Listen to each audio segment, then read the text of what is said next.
नमस्कार, मी पूजा. परिपूर्ण स्वादमध्ये आपल्या मनापासून स्वागत. आज आपण करणार आहोत मस्त चमचमीत असे कढीगोळे. विशेष करून हे कढीगोळे विदर्भात केले जातात. एखाद्या वेळेस घरात भाजी उपलब्ध नसेल किंवा काहीतरी स्पेशल मेन्यू म्हणून करायचं असेल तेव्हा तुम्ही हे कढीगोळे करू शकता. कढीगोळे तुम्ही भातावर वाढून खाऊ शकता किंवा यासोबत कोणत्याही प्रकारची भाकरी चपाती खाऊ शकता. चवीला अप्रतिमच लागतात. एक वेळ खाल तर पुन्हा नक्की कराल असे हे छान कढीगोळे कसे करायचे ते पाहूया. कढीगोळे करण्यासाठी इथं मी मिक्सरच्या भांड्यामध्ये भिजवलेली चणा डाळ घेतलेली आहे. बघा, चणा डाळ मी 4 तास पाण्यात भिजवून घेतलेली आहे आणि ती व्यवस्थित भिजली गेलेली आहे. बघा, अगदी बोटाने सहज तुटली जाते. 100 ग्राम चणा डाळ मी भिजत घातली होती. भिजून ती डबल झालेली आहे, म्हणजे अर्धा कप चणा डाळ 1 कप झालेली आहे भिजवल्यानंतर. यानंतर यामध्ये बाकी साहित्य घालूया. थोडीशी कोथिंबीर घालायची, 5 ते 6 कढीपत्त्याची पानं, 4 कमी तिखट असलेल्या हिरव्या मिरच्या, 1 इंच आल्याचे तुकडे, 8 ते 10 लहान मोठ्या आकाराच्या लसूण पाकळ्या. आता मिक्सरच्या भांड्याला झाकण लावायचं आणि हे मिक्सरला लावून आपण अजिबात पाणी न घालता वाटून घेणार आहोत. बघा, मी यामध्ये अजिबात पाणी न घालता असं मस्त जाडसर वाटून घेतलेलं आहे. मध्ये मध्ये अख्खी डाळ देखील आहे. अख्खी डाळ असेल म्हणजे जेव्हा आपण गोळे खातो तेव्हा दाताखाली आली म्हणजे ती छान लागते. तुम्हाला नसेल आवडत तर तुम्ही डाळ काढून टाकली तरीही चालेल. मिक्सरला लावून घेतलेली डाळ इथे मी एका भांड्यात काढून घेतलेली आहे. आता आपण यामध्ये बाकी साहित्य घालूया. पाव टीस्पून हिंग, अर्धा टीस्पून धणे पावडर, अर्धा टीस्पून जिरं पावडर, अर्धा टीस्पून अख्खं जिरं घालायचं आणि चवीनुसार मीठ घालून थोडीशी बारीक चिरलेली कोथिंबीर घालायची. आता या मिश्रणाचे गोळे करताना छान बाइंडिंग यावं म्हणून यामध्ये 1 चमचा बेसन घालायचा आहे. त्यापेक्षा जास्ती बेसन घालायचं नाही आहे. बघा, हे मिश्रण थोडंसं हाताला ओलसर लागतं आहे म्हणून बेसन घातलेलं आहे. जर तुम्ही तयार केलेलं मिश्रण यापेक्षा घट्ट असेल तर पीठ घातलं नाही तरीही चालेल. आता आपण ही सगळी साहित्य हाताने अगदी व्यवस्थित मिक्स करून घेऊया. डाळीचं जर पीठ तुम्ही यामध्ये जास्ती घालाल तर गोळे हलके न होता अगदी घट्ट बनतील. सगळे साहित्य मिक्स करून झालेत. हाताला थोडंसं पाणी लावून घेतलं आहे आणि आता आपण या तयार मिश्रणाचे गोळे तयार करून घ्यायचे आहेत. गोळे करताना हलक्या हाताने गोल फिरवून घ्यायचे आणि लहान लहानच गोळे करायचे आहेत. जेव्हा आपण ते कढीमध्ये घालतो तेव्हा ते फुलून दुप्पट होतात. बघा, अशा पद्धतीने आपण गोळे तयार करून घेऊया. आधी असे गोळे तयार करून घेतले म्हणजे जेव्हा कढीला उकळी येते तेव्हा ते आपण पटापट त्यामध्ये सोडू शकतो. बघा, मी अशा पद्धतीने गोळे तयार करून घेतलेले आहेत. आता आपण कढीची तयारी करूया. यानंतर आपण कढीसाठी लागणारा ठेचा तयार करूया. त्यासाठी इथे मिक्सरच्या भांड्यामध्ये मी 4 कमी तिखट असलेल्या हिरव्या मिरच्या घेतल्यात. यामध्ये थोडीशी कोथिंबीर घालायची, 7 ते 8 लसूण पाकळ्या, 1 इंच आल्याचे तुकडे. आता आपण मिक्सरच्या भांड्याला झाकण लावायचं आणि यामध्ये अजिबात पाणी न घालता हे जाडसर वाटून घ्यायचं. कढी करण्यासाठी इथे मी एका भांड्यामध्ये 1 कप दही घेतलेला आहे. दही थोडंसं आंबट असेल तर उत्तमच. दह्याऐवजी तुम्ही 2 कप ताक घेतलं तरीही चालेल. आता आपण यामध्ये 2 चमचे बेसन घालूया म्हणजे कढी फुटणार नाही, छान अशी घट्टसर मिळून येईल. फक्त 2 चमचेच बेसन घालायचं आहे, त्यापेक्षा जास्ती नाही. आता इथं माझ्याकडे ही अशी स्प्रिंगची रवी आहे. तिने आपण दही आणि हे बेसन आधी मिक्स करून घ्यायचं आहे म्हणजे मग बेसनचे गोळे तयार होणार नाहीत. बघा, दही आणि बेसन मी व्यवस्थित फेटून घेतलं आहे. मस्त क्रीमसारखं तयार झालं आहे. आता आपण यामध्ये पाणी घालूया. आधी मी 1 कप पाणी घातलं आहे. पुन्हा आपण रवीने अशा पद्धतीने घुसळून घेऊया. मिश्रण घट्ट आहे म्हणून अजून 1 कप यामध्ये पाणी घालूया आणि पुन्हा थोडंसं घुसळून घ्यायचं.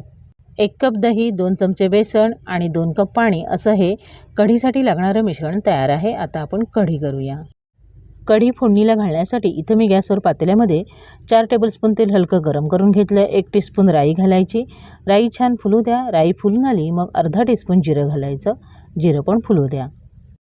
नंतर लगेचच आपण यामध्ये पाव टीस्पून मेथीदाणे घालायचे. गॅसची फ्लेम लो करायची आणि चमच्याने थोडा वेळ परतून घ्यायचं म्हणजे मेथीदाणे पण छान परतले जातील. यानंतर 8 ते 10 कडीलिंबाची पानं घालायची. थोडा वेळ परतून घेऊया. कडीलिंब सळसळीत झाला की यानंतर पाव टीस्पून हिंग घालायचा. हिंग फोडणीमध्ये मिक्स करून घ्यायचा आणि लगेचच आपण तयार करून घेतलेला ठेचा यामध्ये घालायचा म्हणजे हिंग करपला जाणार नाही. गॅसची फ्लेम लो मिडियम करायची आणि आपण यामध्ये घातलेला ठेचा 1 ते 2 मिनिटं छान परतून घ्यायचा म्हणजे यामध्ये आपण जे आलं लसूण घातलं आहे त्याचा कच्चेपणा निघून जाईल. सगळ्यात शेवटी पाव टीस्पून हळद घालायची. हळद लगेच आपण फोडणीमध्ये मिक्स करून घ्यायची आणि आता आपण यामध्ये पाव कप पाणी घालूया.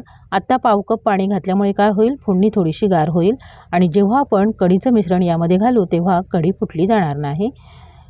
फोडणीमध्ये पाणी व्यवस्थित मिक्स करायचं, गॅसची फ्लेम लो करायची आणि तयार करून घेतलेलं कढीचं मिश्रण यामध्ये घालायचं आणि ते मिक्स करायचं। बघा, मिश्रण अजिबात फुटलेलं नाही आहे। आता आपण गरजेनुसार यामध्ये पाणी घालायचं। आपण यात बेसन घातलेलं आहे, कढी घट्ट होणार आहे, त्या अंदाजाने आत्ताच आपल्याला यामध्ये पाणी घालायचं आहे। थोडं थोडं करून मी यामध्ये 2 तांबे पाणी घातलेलं आहे। अर्थात जसं तुम्ही कढीचं मिश्रण कमी जास्ती कराल त्यानुसार पाण्याचं प्रमाण ठेवायचं आहे। आधी आपण सैलसरच अशी कढी तयार करून घ्यायची आहे। बघा, मी अशी पातळसर कन्सिस्टन्सी ठेवलेली आहे। गॅसची फ्लेम हाय करून कढीला उकळी येऊ द्या। मध्ये मध्ये आपण चमच्याने असं ढवळत राहायचं आहे। आपण यामध्ये बेसन घातलंय, कढी तळाला लागू शकते। बघा, कढीला मस्त उकळी फुटली आहे, कढी ओतू जाऊ शकते, म्हणून लक्ष ठेवायचं आहे। एक वेळ पुन्हा तळापासून ढवळून घेऊया आणि मग यामध्ये 1 टीस्पून साखर घालायची आणि चवीनुसार मीठ घालायचं। मीठ मी उकळी आल्यावर मुद्दामून घातलेलं आहे, म्हणजे कढी फुटत नाही। पुन्हा एक वेळ ढवळून घेऊया आणि मग आपण तयार केलेले गोळे यामध्ये घालूया। तयार करून घेतलेले गोळे आपण कढीमध्ये सोडूया, पण त्याआधी कढीला चांगली उकळी आलेली असावी। गॅसची फ्लेम मीडियम टू हाय ठेवायची आहे आणि मगच गोळे यामध्ये घालायचे। जर कढीला उकळी आलेली नसेल तर तयार करून घेतलेले गोळे कढीमध्ये विरघळू शकतात। बघा, जसे आपण गोळे सोडतो तसे आधी सोडलेले गोळे हळूहळू वर यायला सुरुवात होते। जोपर्यंत सगळे गोळे आपणच फुलून वर येत नाहीत तोपर्यंत आपण चमच्याने अजिबात ढवळायचं नाही आहे। गोळे थोडेसे सेट होऊ द्यायचे आणि मगच आपण चमच्याने ढवळायचं आहे। एकदा का गोळे कढीमध्ये सोडले की ते फुलून यायला 2 मिनिटे लागतात। 2 मिनिटांमध्ये गोळे व्यवस्थित सेट होतात। तोपर्यंत गॅसची फ्लेम मीडियम टू हायस्ट ठेवायची आहे। 2 मिनिटांनंतर तुम्ही बघू शकता गोळे सगळे फुलून वर आलेले आहेत। बघा, गोळे वर तरंगतात, याचा अर्थ ते मस्त हलके झालेले आहेत। हलक्या हाताने एक वेळ ढवळून घ्यायचं आणि गॅसची फ्लेम मीडियम करून आपण ही कढी 10 ते 12 मिनिटं छान शिजवून घेऊया, म्हणजे गोळ्यांमध्ये देखील कढीचा छान स्वाद उतरला जाईल आणि गोळ्यांचा स्वाद कढीमध्ये उतरला जाईल। बरोबर 10-12 मिनिटं मीडियम फ्लेमवर मी कढी शिजवून घेतली आणि त्यानंतर तुम्ही बघू शकता कढी अगदी छान दाटसर झालेली आहे। आधी अगदी पातळसर होती, 10-12 मिनिटांनंतर आपल्याला हवी तशी घट्टसर झालेली आहे। बघा, मस्त अगदी छान दाटसरपणा आलेला आहे। चवीला तर अप्रतिमच लागते। तुम्हाला जर तयार कढी यापेक्षा पातळ आवडत असेल तर आधीच त्यानुसार पाणी घाला। आता थोडीशी बारीक चिरलेली कोथिंबीर घालायची। कोथिंबीर यामध्ये व्यवस्थित मिक्स करून घ्यायची आहे आणि अजून एक छोटीशी वरून फोडणी घालूया। फोडणीसाठी 1 टेबलस्पून तेल गरम करून घेतले। 5 ते 6 कडीलिंबाची पानं घालायची, 2 सुक्या लाल मिरच्या, पाव टीस्पून काश्मीरी मिरची पावडर घालायची आणि लगेचच आपण ही फोडणी कढी गोळ्यांवर घालायची आहे। तुम्हाला फोडणी आवडत असेल तरच घाला, नाही घातली तरीही चालेल। गरम गरम कढी गोळे सर्विंगसाठी तयार आहेत। तयार कढी गोळे सर्विंग प्लेटमध्ये काढून घेऊया। बघा, दिसायलाच किती छान दिसत आहेत, रंग पण सुरेख आलाय, पाहता क्षणी खावे वाटतात। गरम गरम भातासोबत तर अप्रतिम लागतातच, शिवाय कोणत्याही प्रकारची भाकरी चपाती तुम्ही यामध्ये बुडवून खाऊ शकता। अशाच पद्धतीने हे कढी गोळे तुम्ही घरी नक्की करून बघा। रेसिपी आवडली तर तुमच्या प्रतिक्रिया कमेंट बॉक्समध्ये अवश्य कळवा।